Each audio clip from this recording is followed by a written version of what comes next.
ప్రభుత్వ whip MLA Ramachandra Naik గారు ఉన్నారు, మాట్లాడదాం. రామచంద్ర నాయక్ గారు, ఏం జరుగుతూ ఉంది? ప్రతిపక్షాల విమర్శలు వేస్తూ ఉన్నాయి, బీసీల సంఖ్య తగ్గించునని. మీరేమో గణాంకాలు బయట పెట్టిరు. కేబినెట్ మీటింగ్ రెజల్యూషన్ తీసుకుంది, తీర్మానం చేయబోతా ఉన్నారు, అసెంబ్లీలో కేంద్రానికి పంపుతా ఉంటున్నారు. ప్రతిపక్షాలు బీసీ సంఘాల నుంచి వచ్చినటువంటి విమర్శ, బీసీల సంఖ్య తగ్గించారు. నిజంగా తగ్గించారా? అట్లా జరుగుతుందా? దేశ చరిత్రలోనే ఈరోజు తెలంగాణ మొట్టమొదటిసారిగా బీసీ కులగణన జనగణన జరిగింది. అందులో నిష్పక్షపాతంగా మరి 1,00,000కు పైన అధికారులు చేసిన మరి ఇది కులగణన జనగణన. ఇందులో ఎలాంటి మరి తప్పిదాలు జరగలేదు. కానీ టీఆర్ఎస్ పార్టీ వారు ఏంటంటే గతంలో వారు చేయలేని పని కాంగ్రెస్ ప్రభుత్వం చేపట్టిందనే ఒక అక్కసు, అదేవిధంగా భవిష్యత్తులో బీసీలకు పెద్దపీట కాంగ్రెస్ పార్టీ వేస్తే టీఆర్ఎస్ పార్టీ ఉనికి కోల్పోతుందనే కుట్రలో భాగంగా ఈరోజు రాజకీయం చేస్తూ ఉన్నారు. మరి తప్పకుండా వారికి బుద్ధి చెప్పే రోజులు ముందున్నాయి. ఈరోజు వాళ్ళు నిజంగా టీఆర్ఎస్ పార్టీ గత 10 సంవత్సరాల్లో నిజంగా బీసీలకు ఏమైనా న్యాయం చేసిర్రా? కేవలం సమగ్ర కుటుంబ సర్వే నిర్వహించి కులాల వారీగా వారిని స్కీములకు ఆకట్టుకునే విధంగా పనులు చేసిరు తప్ప వారికి రాజకీయంగా, సామాజికంగా, ఆర్థికంగా ఏదైనా బలోపేతం చేసే పథకాలు ఏమన్నా రచించిర్రా? దమ్ముంటే మీరు చర్చకు రండి, అసెంబ్లీలో చర్చిద్దాం.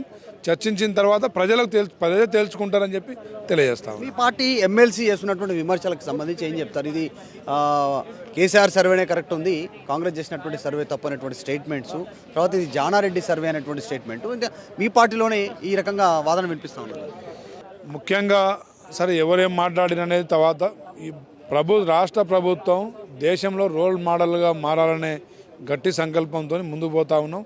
అతి తక్కువ సమయంలోనే మరి అనేక పథకాలు ప్రజల్లో తీసుకెళ్తూ బీసీలకు ఇచ్చిన మాట ప్రకారంగా బీసీ డిక్లరేషన్లో రాహుల్ గాంధీ గారు ప్రకటించిన హామీల మేరకు మేము చిత్తశుద్ధితో ముందుకు పోతా ఉన్నాం. మరి మా కాంగ్రెస్ ప్రభుత్వాన్ని మరి అబాస్పాలు చేస్తే రాజకీయంగా లబ్ధి పొందొచ్చనే ఆలోచనలు వాళ్ళు ఉండొచ్చు తప్ప మరొకటి కాదు. ఆర్ కృష్ణయ్య లాంటి బీసీ నాయకులు చెప్తా ఉన్నటువంటి డిమాండ్ కరెక్ట్గా జరగలేదు, పారదర్శకంగా మళ్ళీ సర్వే చేయాలనేటువంటి డిమాండ్ తెరపైకిస్తాం. ఇప్పుడు ఆర్ కృష్ణయ్య గారు సరే ఇక అవుట్డేటెడ్ లీడర్. ఇప్పుడు కింద క్షేత్రస్థాయిలో ఏం జరుగుతుందో వారు తెలిసిన వాళ్ళు కాదు. బీజేపీ పార్టీతో మన రాజ్యసభ, అంతకుముందు వైఎస్ఆర్సీపీ, అంతకుముందు టీడీపీ, వారు ఎప్పుడు దేంట్లో ఉంటారో వారికి తెలియదు. వారు సరే దాని పెద్దగా మనం ప్రజలు పెద్ద పట్టించుకోరు. ఈరోజు చర్చలో అన్ని విషయాలు బయటకు వస్తాయి. ఆ విషయాల్లో ప్రజలు న్యాయ నిర్ణేతలుగా తెలుస్తారు. ఇది బీసీ కులగణనకు సంబంధించినటువంటి విషయంలో కేబినెట్ నిర్ణయం, అసెంబ్లీ తీర్మానం తర్వాత కేంద్రానికి పంపబోతా ఉన్నాం. క్షేత్రస్థాయిలో ఏం జరుగుతుందో తెలియదు. ఆర్ కృష్ణయ్య అవుట్డేటెడ్ లీడర్ అంటూ విప్ రామచంద్ర నాయక్ స్టేట్మెంట్ చేస్తారు. వీడియో జర్నలిస్ట్ విజయ్తో మధు మల్కేడ్కర్, అసెంబ్లీ. మరిన్ని వీడియోస్ కోసం ఛానల్ ని సబ్స్క్రైబ్ చేయండి. లేటెస్ట్ అప్డేట్స్ కోసం వాట్సాప్ ఛానల్ ని ఫాలో అవ్వండి. ఆ లింక్ డిస్క్రిప్షన్ లో ఉంది.